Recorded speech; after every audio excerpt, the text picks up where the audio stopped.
ഷോപ്പിയാനിൽ സൈന്യവും ഭീകരരും തമ്മിലുള്ള ഏറ്റുമുട്ടലിൽ 2 ഭീകരർ കൊല്ലപ്പെട്ടു. ഷോപ്പിയാനിലെ ഭീകരർ താവളമാക്കിയ കെട്ടിടം സൈന്യം ഇപ്പോൾ വളഞ്ഞിരിക്കുകയാണ്. ഇന്ന് പുലർച്ചെ 2 മണിക്ക് തുടങ്ങിയ ഏറ്റുമുട്ടലാണ് സൈന്യം 2 ഭീകരരെ വധിച്ചത്.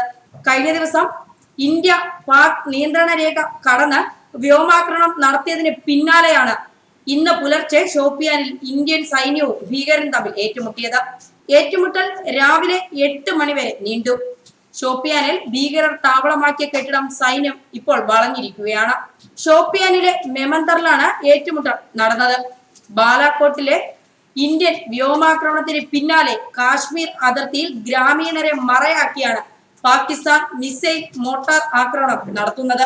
ആക്രമണത്തിൽ 5 ഇന്ത്യൻ സൈനികർക്ക് പരിക്കേറ്റു. നിസ്സാര പരിക്കുകളാണ് സൈനികരുടേതെന്നാണ് പ്രാഥമിക റിപ്പോർട്ടുകൾ പുറത്തു വരുന്നത്.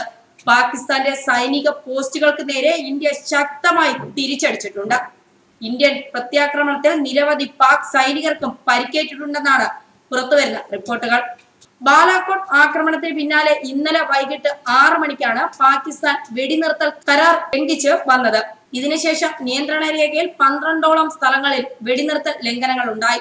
യാതൊരു പ്രകോപനവും കൂടാതെ ഇന്ത്യൻ സൈനികർക്കെതിരെ പാകിസ്ഥാൻ വെടിയുതിർക്കുകയായിരുന്നു. അതിർത്തിയിലെ ജനവാസ മേഖലകളിലെ വീടുകളെ മറയാക്കിയായിരുന്നു പാകിസ്ഥാന്റെ ഇത്തരത്തിലുള്ള നടപടികൾ ഉണ്ടായത്.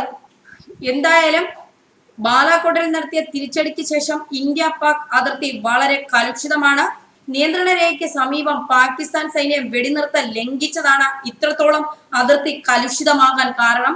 ഗ്രാമീണരെ മറയാക്കി പാകിസ്ഥാൻ നടത്തുന്ന ഈ മിസൈൽ ആക്രമണം വളരെ ആശങ്കയിലാണ് ഇന്ത്യ നോക്കിക്കാണുന്നത്.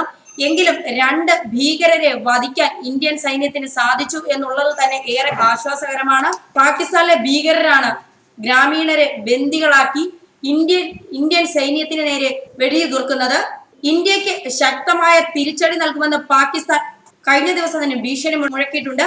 ഈ സാഹചര്യത്തിൽ അതീവ ജാഗ്രതാ നിർദ്ദേശമാണ് വ്യോമസേനയ്ക്കും കരസേനയ്ക്കും ഇന്ത്യ നൽകിയിരിക്കുന്നത്.